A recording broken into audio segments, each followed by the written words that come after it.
कालपर्यंत जी व्यक्ती तुमच्याशी मनापासून बोलत होती, आज तिचं वागणं अचानक बदललं. मेसेज कमी झाले, बोलणं कमी झालं, काळजी कमी झाली आणि एक दिवस तुम्हाला जाणवलं, ही व्यक्ती बदलली की माझ्यासाठी तिच्या मनातलं काहीतरी बदललं. आणि सगळ्यात जास्त त्रास कशाचा होतो माहीत आहे? त्या व्यक्तीच्या बदलण्याचा नाही, तर आपण नेमकं काय चुकलो हा प्रश्न मनातून जात नाही. तुम्ही पुन्हा पुन्हा मागचं बोलणं आठवता. मी काही चुकीचं बोलले का? माझ्याकडून काही चूक झाली का? त्याला माझ्याबद्दल आता काहीच वाटत नाही का? आणि सगळ्यात कठीण गोष्ट म्हणजे समोरची व्यक्ती तुमच्या समोर असते, पण तुम्हाला पूर्वीसारखं वाटत नाही. पण जर मी तुम्हाला सांगितलं की प्रत्येक वेळी समोरची व्यक्ती बदलते, तेव्हा चूक तुमची असतेच असं नाही. कधी-कधी तुमचं मन अजूनही त्या जुन्या व्यक्तीला धरून बसलेलं असतं. जी व्यक्ती आता तशी राहिलेलीच नसते. आणि इथूनच आपला खरा इमोशनल स्ट्रगल सुरू होतो.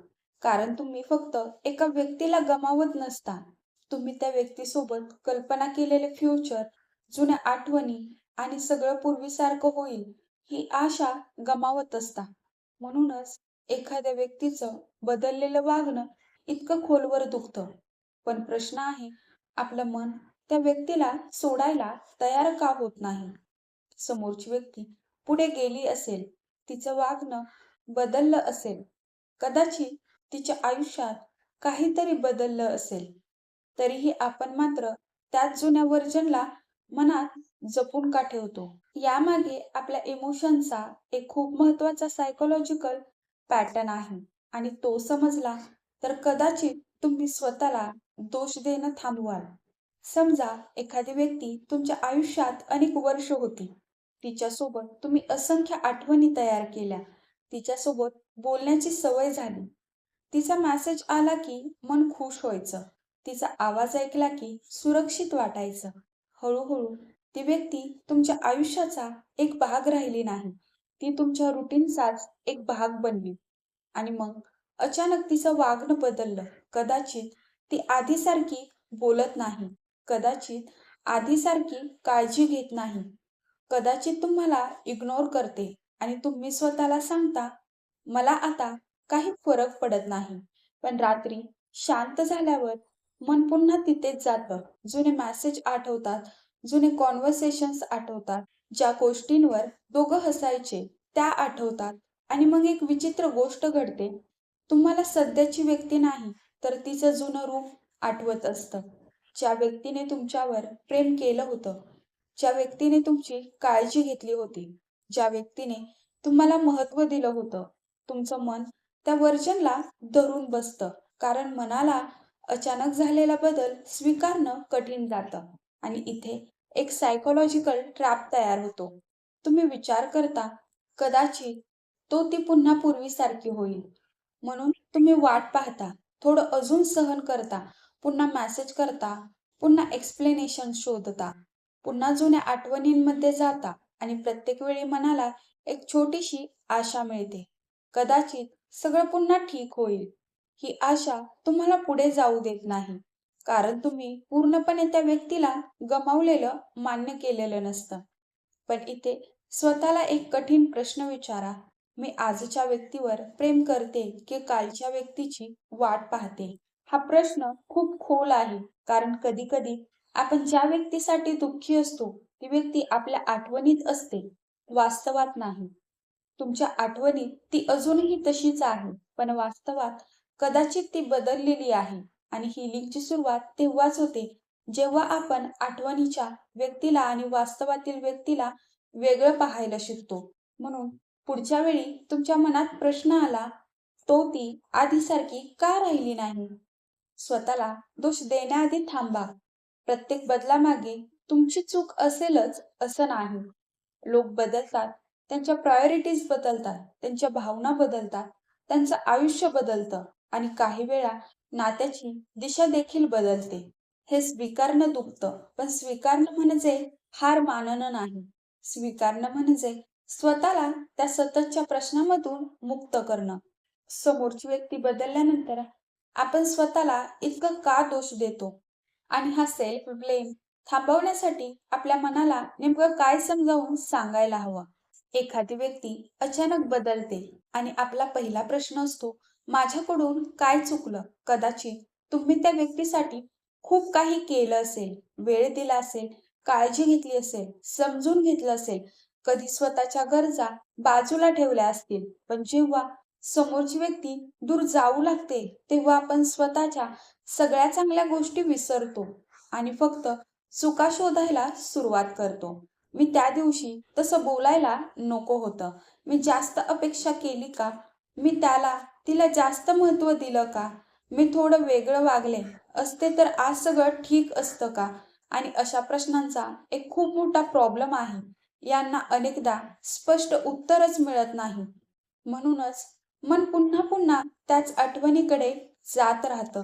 एक कॉन्व्हर्सेशन, एक मेसेज, एक दिवस, एक छोटासा प्रसंग आणि मन त्याच ॲनालिसिस करत राहतं. इथून सगळं बदललं असेल का? पण प्रत्येक नातं एका चुकीमुळे संपत नाही. कधी-कधी 2 व्यक्तीचे प्रायोरिटीज बदलतात. कधी फीलिंग्स बदलतात, कधी परिस्थिती बदलते आणि कधी समोरची व्यक्ती आपल्याला पूर्वीसारखं महत्त्व देणं थांबवते. हे स्वीकारणं खूप कठीण आहे. कारण जर आपण स्वतःला दोष दिला, तर आपल्या मनाला एक भ्रम मिळतो, चूक माझी होती, म्हणजे मी ती सुधारली तर सगळं पुन्हा पूर्वीसारखं होईल. आणि म्हणून आपण स्वतःलाच बदलायला सुरुवात करतो. आणखी समजूतदार होतो, आणखी शांत राहतो, आणखी मेसेज करतो, आणखी प्रयत्न करतो. फक्त एकच आशा ठेवून, कदाचित ती पुन्हा पूर्वीसारखी होईल. पण इथे एक गोष्ट लक्षात ठेवा, नातं वाचवण्यासाठी प्रयत्न करणं आणि स्वतःची किंमत सिद्ध करण्यासाठी सतत प्रयत्न करणं यात फरक आहे. तुम्ही कोणाला प्रेम देऊ शकता, समजून घेऊ शकता, चूक झाली असेल तर माफी मागू शकता, पण समोरच्या व्यक्तीच्या भावना तुम्ही कंट्रोल करू शकत नाही. तुम्ही एखाद्याला तुमच्यावर प्रेम करायला भाग पाडू शकत नाही. तुम्ही कोणाला तुमची किंमत समजायला फोर्स करू शकत नाही आणि सर्वात महत्त्वाचं, कोणी बदललं म्हणून तुमची व्हॅल्यू कमी होत नाही. कदाचित तुमच्याकडून काही चुका झाल्या असतील, होऊ शकतात. आपण सगळे माणूस आहोत. पण एखाद्याच्या बदललेल्या वागण्याची पूर्ण जबाबदारी स्वतःच्या डोक्यावर घेणं योग्य नाही. म्हणून आज एक छोटं काम करा. स्वतःला विचारा, मी खरंच काय चूक केली? आणि मग दुसरा प्रश्न विचारा, की मी फक्त त्या व्यक्तीला गमावल्याची जबाबदारी स्वतःवर घेत आहे? या 2 प्रश्नांमध्ये खूप मोठा फरक आहे. कारण हीलिंगची सुरुवात स्वतःला दोष देणं थांबवल्यापासून होते. आपल्याला त्या व्यक्तीचा बदल स्वीकारता येत नाही. म्हणून मन सतत म्हणत राहतं, नाही, तो ती असा नव्हता. आणि पुढच्या भागात आपण पाहणार आहोत, एखाद्या व्यक्तीचं जुनं रूप सोडून तिचं आजचं वास्तव स्वीकारणं इतकं कठीण का असतं? कधी-कधी आपल्याला हे माहीत असतं, ही व्यक्ती आता आधीसारखी राहिलेली नाही. आपल्याला तिचं बदललेलं वागणं स्पष्ट दिसत असतं. पूर्वीसारखे कॉल्स नाहीत, पूर्वीसारखं बोलणं नाही, पूर्वीसारखी काळजी नाही. तरीही मन म्हणतं, पण ती आधी अशी नव्हती. आणि इथेच आपण सायकॉलॉजिकल ट्रॅपमध्ये अडकतो. आपण आजच्या व्यक्तीशी नाही, तर तिच्या जुन्या व्हर्जनशी इमोशनली अटॅच असतो. समजा एखाद्या व्यक्तीने सुरुवातीला तुम्हाला खूप प्रेम दिलं, तुमचं बोलणं ऐकलं, तुमच्यासाठी वेळ काढला, तुम्हाला स्पेशल फील करून दिलं. त्या काळात तुमच्या मनात त्या व्यक्तीची एक इमेज तयार झाली. हा माणूस मला समजतो, व्यक्ती माझ्यासोबत कायम राहील. मग अचानक सगळं बदललं. पण तुमच्या मनात तयार झालेली इमेज लगेच बदलत नाही. म्हणूनच एक विचित्र संघर्ष सुरू होतो. रिॲलिटी एक गोष्ट सांगत असते आणि मेमरी दुसरी. रिॲलिटी म्हणते, ती बदलली आहे. मेमरी म्हणते, पण आधी ती चांगली होती. आणि तुम्ही या दोन्हींमध्ये अडकून राहता. यालाच आपण सोप्या भाषेत म्हणू शकतो, आपण व्यक्तीला नाही, तर त्या व्यक्तीसोबत असताना आपल्याला जे वाटायचं त्याला मिस करत असतो. तुम्हाला कदाचित त्या व्यक्तीची नाही, सुरक्षित वाटण्याची भावना आठवत असेल. तुम्हाला तिचा मेसेज नाही, कोणीतरी आपली काळजी घेत असल्याची भावना आठवत असेल. तुम्हाला जुना रिलेशनशिप नाही, त्या काळातला स्वतःचा आनंदी व्हर्जन आठवत असेल. आणि हे समजलं की एक गोष्ट स्पष्ट होते, तुम्हाला जे गमावल्यासारखं वाटतंय ते नेहमी फक्त एक व्यक्ती नसते. कधी-कधी तुम्ही एक पूर्ण इमोशनल वर्ल्ड गमावलेला असतो. म्हणून स्वतःला जबरदस्तीने सांगू नका, मला त्याला विसरायलाच हवं. कारण जितकं तुम्ही एखादा विचार फोर्सने दूर करण्याचा प्रयत्न करता, तितकंच मन पुन्हा त्याच विचाराकडे जाऊ शकतं. त्याऐवजी स्वतःला एक वेगळा प्रश्न विचारा, आज ही व्यक्ती माझ्यासमोर पहिल्यांदाच आली असती, तर मी तिच्यावर पुन्हा विश्वास ठेवला असता का? हा प्रश्न खूप काही स्पष्ट करू शकतो. कारण आपण अनेकदा भूतकाळातील चांगल्या आठवणींसमोर वर्तमानातील व्यक्तीला जज करतो. पण नातं आठवणींवर नाही, आजच्या वागण्यावर टिकतं. आणि म्हणून हीलिंग म्हणजे आठवणी पुसून टाकणं नाही. हीलिंग म्हणजे तो त्या आठवणी सुंदर होत्या. हो, त्या व्यक्तीने माझ्यासाठी चांगल्या गोष्टी केल्या होत्या. पण आजची परिस्थिती वेगळी आहे आणि मला आजचं वास्तव स्वीकारायचं आहे. हे स्वीकारणं म्हणजे त्या व्यक्तीवरचं प्रेम खोटं होतं असं नाही. याचा अर्थ फक्त एवढाच, मी माझ्या भूतकाळाचा आदर करेन, पण माझं भविष्य त्याच भूतकाळात अडकवणार नाही. आणि इथेच एक खूप महत्त्वाचा बदल सुरू होतो. तुम्ही विचार करणं कमी करता. तो ती पुन्हा कधी बदलेल आणि विचारायलाच सुरुवात करता. मी आता स्वतःसाठी काय निवडणार? हीच इमोशनल रिकव्हरीची सुरुवात आहे. पण अजून एक गोष्ट आहे, समोरची व्यक्ती बदलली हे स्वीकारलं नाही. आपण तिच्या एका मेसेजची, एका कॉलची किंवा एका छोट्याशा साइनची वाट का पाहत राहतो? कारण त्यामागे होपचा सायकोलॉजिकल इफेक्ट असतो. आणि पुढचा भाग आपण पाहणार आहोत. कदाचित तो ती परत येईल ही आशा आपल्याला पुढे जाण्यापासून का थांबवते? कधी-कधी एखादी व्यक्ती आपल्या आयुष्यातून दूर जाते, पण आपण पूर्णपणे पुढे जात नाही. कारण मनाच्या एका कोपऱ्यात एक छोटासा विचार जिवंत असतो. कदाचित तो ती पुन्हा येईल. आणि हा कदाचित शब्द कधी-कधी आपल्याला महिनोमहिने एकाच जागी थांबवतो. समोरची व्यक्ती मेसेज करत नाही, कॉल करत नाही, आपल्याबद्दल विचारत नाही, तरी आपण फोन चेक करतो. नोटिफिकेशन आली की मनात पहिला विचार येतो, कदाचित त्याचा मेसेज असेल. सोशल मीडिया उघडतो, त्याचं प्रोफाईल पाहतो, लास्ट सीन पाहतो, कधी ऑनलाईन आहे का ते पाहतो आणि मग स्वतःलाच म्हणतो, मी फक्त सहज पाहिलं. पण खरं तर मन अजूनही एक छोटासा संकेत शोधत असतं. यामागे एक महत्त्वाची सायकोलॉजिकल गोष्ट आहे. जेव्हा एखादी गोष्ट कधी मिळते आणि कधी मिळत नाही, तेव्हा तिची अँटिसिपेशन खूप पॉवरफुल होऊ शकते. उदाहरणार्थ, एखाद्या व्यक्तीचा मेसेज रोज येत असेल तर तो नॉर्मल वाटतो. पण तो कधी येतो, कधी येत नाही. कधी अचानक प्रेमाने बोलतो आणि पुन्हा काही दिवस गायब होतो. तर मन पुढच्या मेसेजची वाट पाहत राहू शकतं. कारण सर्टेनिटी नसते. आणि ही अनसर्टेनिटी अनेकदा अटॅचमेंट अजून मजबूत करते. म्हणूनच काही लोक म्हणतात, तो मला त्रास देतो हे मला माहीत आहे, पण त्याच्यापासून दूरही जाता येत नाही. कारण तुम्ही फक्त त्या व्यक्तीशी अटॅच्ड नसता, तुम्ही कदाचित पुन्हा सगळं पूर्वीसारखं होईल या पॉसिबिलिटीशी अटॅच असता. आणि ही पॉसिबिलिटी कधी-कधी रिॲलिटीपेक्षा जास्त पॉवरफुल होते. पण इथे एक कठीण सत्य आहे, कुणीतरी परत येईल या आशेवर तुमचं आयुष्य थांबवणं म्हणजे तुमच्या वर्तमानाची किंमत भविष्यातील अनिश्चित शक्यतेला देणं. समजा ती व्यक्ती खरंच परत आली, तर त्यावेळी तुम्ही निर्णय घेऊ शकता. तोपर्यंत तुम्ही तुमचं आयुष्य थांबवायचं का? नाही. तुम्ही पुढे जाऊ शकता. तुमचं करिअर, तुमची हेल्थ, तुमचे ड्रीम्स, तुमचे रिलेशनशिप्स, तुमचा सेल्फ रिस्पेक्ट हे सगळं पुढे घेऊन जाऊ शकता. आणि पुढे जाणं म्हणजे मला त्या व्यक्तीची अजिबात आठवण येत नाही असं नाही. कधी कधी आठवण येईल, कधी एखादं गाणं ऐकून जुनं काही आठवेल, कधी एखादी जागा पाहून मन थांबेल. हे नॉर्मल आहे. हीलिंग म्हणजे आठवणी संपवणं नाही.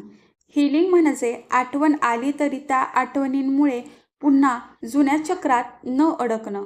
म्हणून आजपासून एक छोटा बदल करा.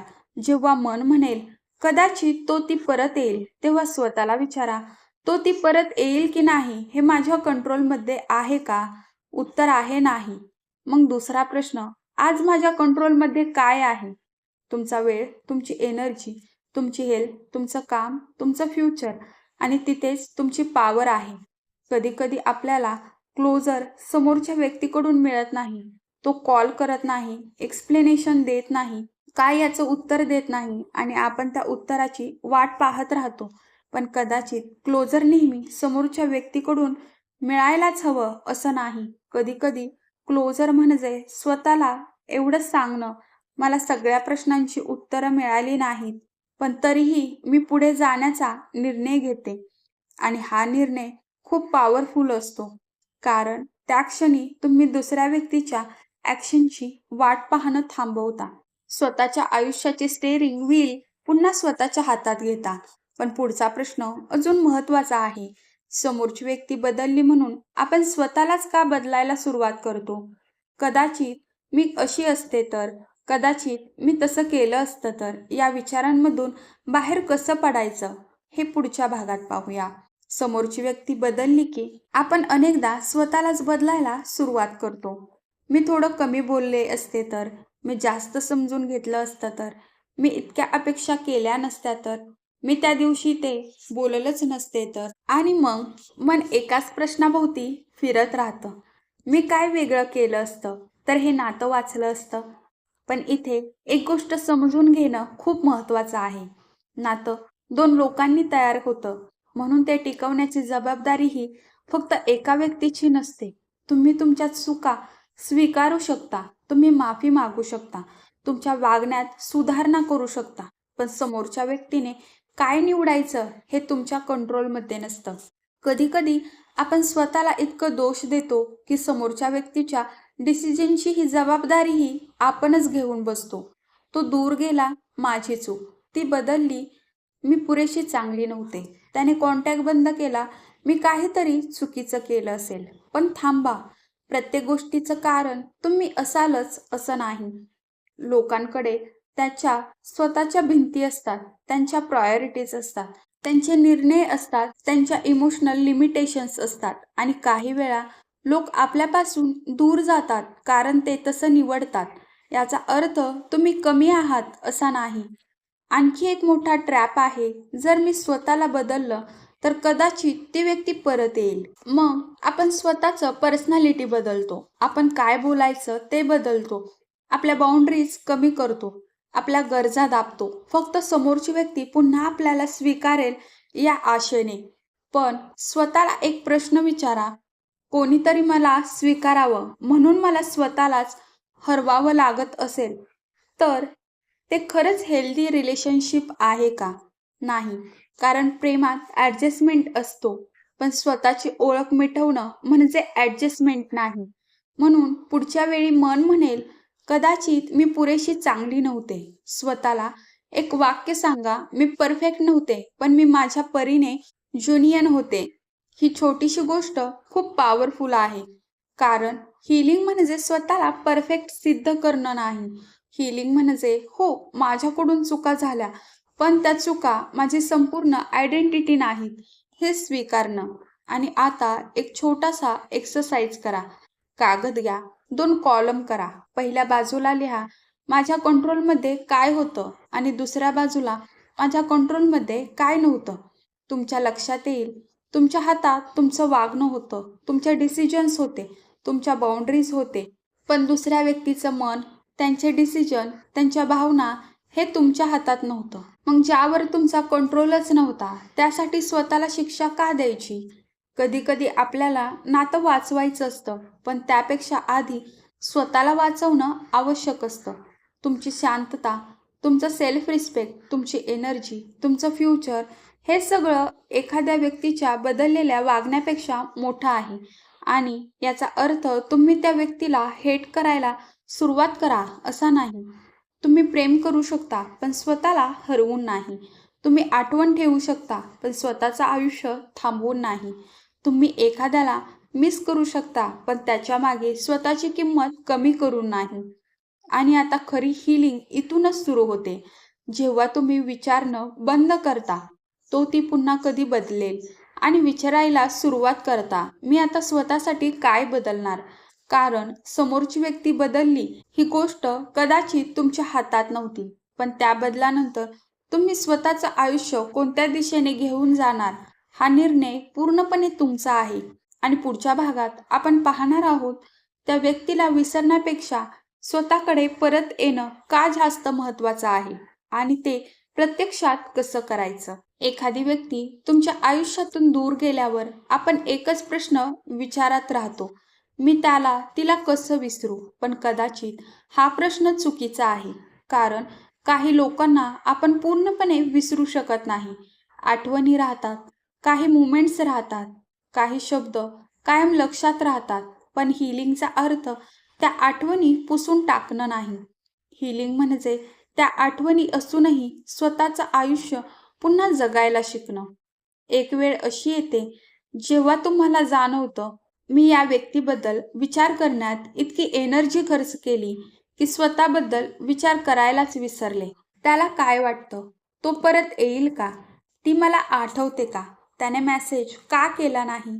त्याने असं का केलं? हे प्रश्न दिवसेंदिवस तुमची एनर्जी घेत राहतात आणि समोरच्या व्यक्तीला कदाचित याची कल्पनाही नसते. म्हणून एक दिवस स्वतःला विचारा, मी माझी एनर्जी अशा व्यक्तीवर खर्च करते जी माझ्या वर्तमानात आहेही का?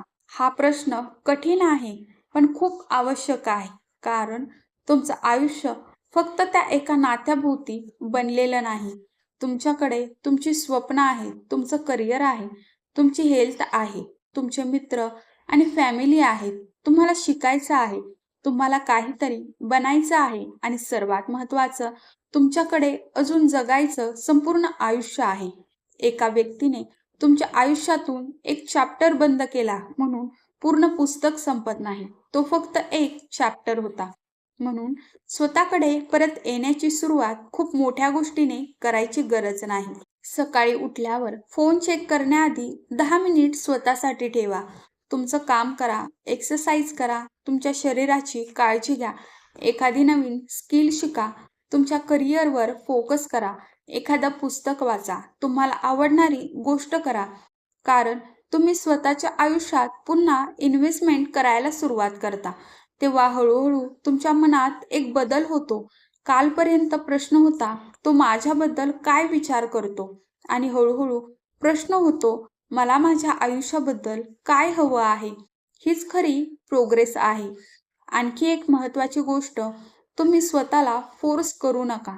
मला स्ट्रॉंग व्हायलाच पाहिजे. कधी तुम्हाला रडावंसं वाटेल, रडा.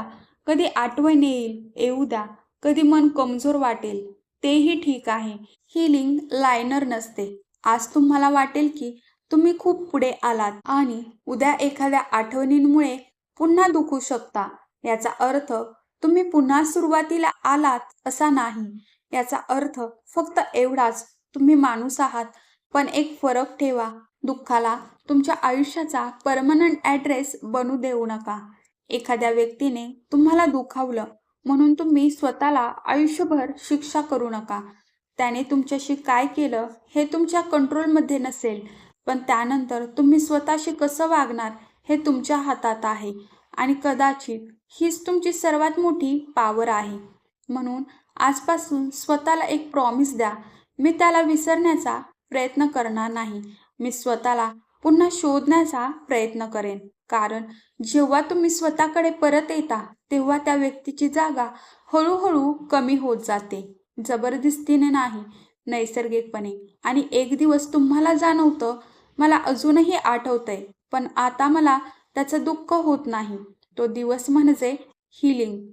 पण अजून एक शेवटचा प्रश्न आहे. जर ती व्यक्ती पुन्हा तुमच्या आयुष्यात आली तर तुम्ही तिला पुन्हा पूर्वीसारखं स्वीकारणार का? की यावेळी स्वतःसाठी काही वेगळं ठरवावं? याचं उत्तर आपण पुढे पाहूया.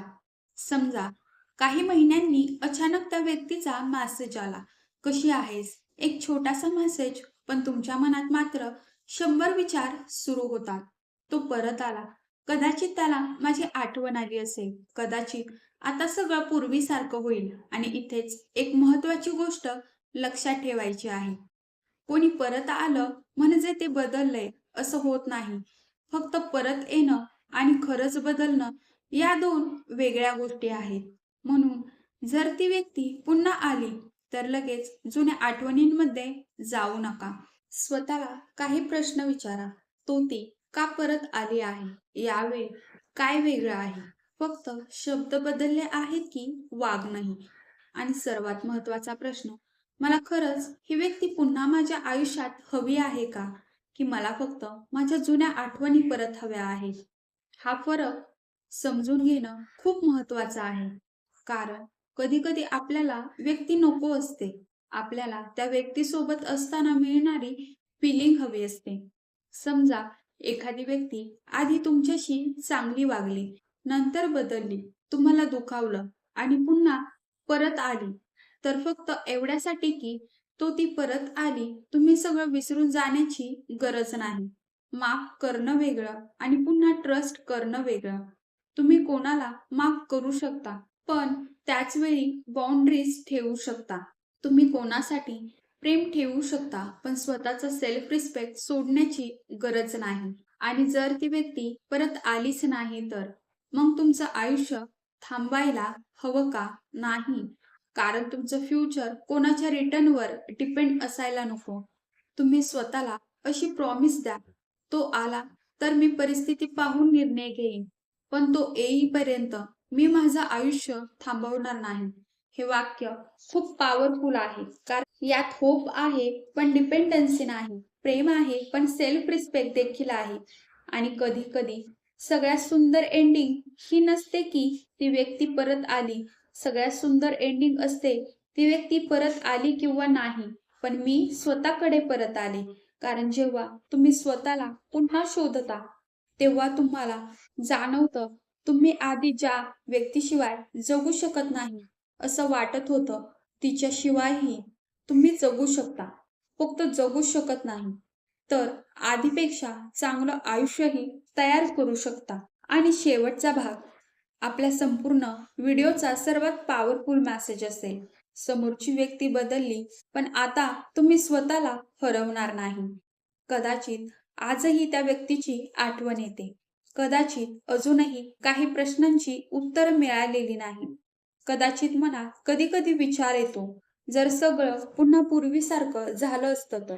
पण आता तुम्हाला एक गोष्ट समजली आहे, प्रत्येक नात्याचा शेवट तुमची हार नसतो. काही लोक आपल्या आयुष्यात येतात, आपल्याला काहीतरी शिकवतात, आपल्यासोबत काही सुंदर आठवणी तयार करतात आणि मग एका टप्प्यावर त्यांचा प्रवास आपल्यापासून वेगळा होतो. याचा अर्थ त्या नात्याची किंमत नव्हती असं नाही. फक्त त्याचा एक चॅप्टर संपला आणि चॅप्टर संपला म्हणून पुस्तक बंद करायचं नसतं. कधी-कधी आपण समोरच्या व्यक्तीला गमावल्यानंतर स्वतःलाच गमावतो. आपली रुटीन बदलते. आपली काम करण्याची इच्छा कमी होते. लोकांपासून दूर जावंसं वाटतं. सतत फोन चेक करतो. जुन्या आठवणींमध्ये राहतो आणि नकळत आपलं वर्तमान आपल्या भूतकाळाच्या हातात देतो. पण आता ते थांबवायचं आहे. कारण तुमचं आयुष्य अजून संपलेलं नाही. तुमच्याकडे अजून स्वप्न आहेत, अजून गोल्स आहेत, अजून काहीतरी बनायचं आहे, अजून स्वतःची अशी व्हर्जन तयार करायची आहे, जिच्याकडे पाहून तुम्हाला स्वतःचा अभिमान वाटेल. म्हणून त्या व्यक्तीने तुमच्यासोबत काय केलं यापेक्षा आता एक महत्त्वाचा प्रश्न आहे, मी माझ्यासोबत आता काय करणार? तुम्ही स्वतःला पुन्हा उभं करणार का? तुमच्या हेल्थकडे लक्ष देणार का? तुमच्या करिअरवर फोकस करणार का? तुमची स्वप्न पुन्हा उचलणार का? स्वतःवर काम करणार का? की एका व्यक्तीच्या बदललेल्या वागण्याला तुमच्या संपूर्ण आयुष्याचा निर्णय घेऊ देणार? निर्णय तुमचा आहे. आणि एक गोष्ट कायम लक्षात ठेवा, तुमची किंमत कोणीतरी तुम्हाला किती महत्त्व देतं यावर ठरत नाही.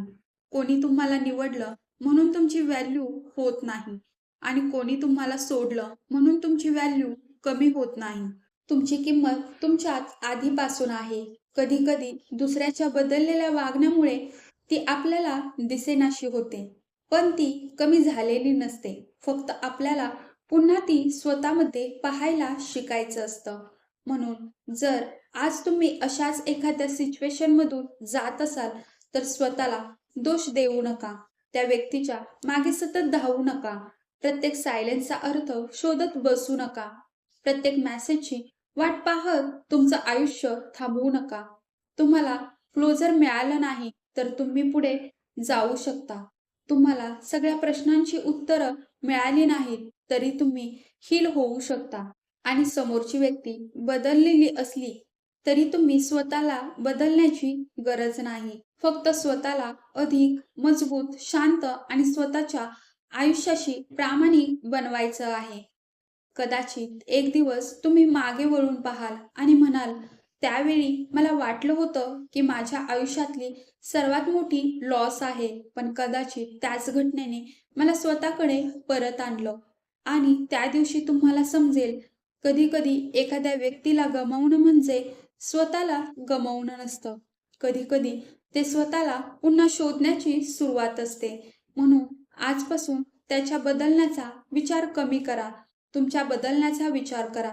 त्याने काय निवडलं यापेक्षा तुम्ही तुमच्यासाठी काय निवडणार हे महत्त्वाचं आहे. आणि जर ही गोष्ट तुमच्या मनाला कुठेतरी लागली असेल, तर एक गोष्ट लक्षात ठेवा. तुम्ही कोणाला गमावलं असलं तरी स्वतःला गमावू नका. मी स्वतःला निवडते आणि आजपासून स्वतःकडे परत या. कदाचित ती व्यक्ती का बदलली याचं उत्तर तुम्हाला कधीच मिळणार नाही. पण प्रत्येक प्रश्नाचं उत्तर मिळाल्यावरच आयुष्य पुढे जातं असं नाही.